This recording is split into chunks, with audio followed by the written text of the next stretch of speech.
A Bologna si è tenuto l'incontro dei rappresentanti delle province che diventeranno città metropolitane. Il primo nodo da sciogliere è come scegliere gli organismi dirigenti.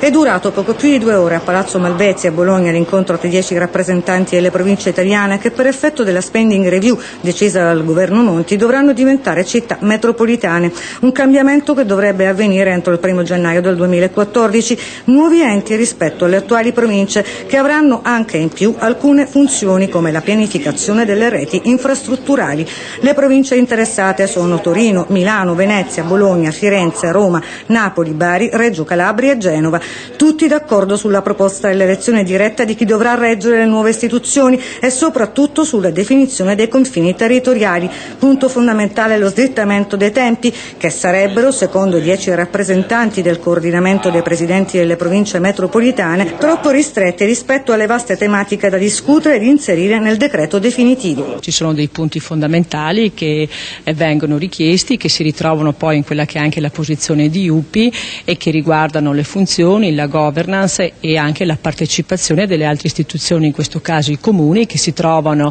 a far parte di un nuovo territorio cosiddetto area vasta e non sono stati assolutamente consultati. Nel caso specifico della provincia di Venezia, che è collocata nella regione Veneto, noi ci troviamo addirittura in una regione che già nel 1993 aveva legiferato, quindi con legge regionale, il riconoscimento delle città metropolitane e che quindi già nel 1993 avrebbe potuto sperimentare questa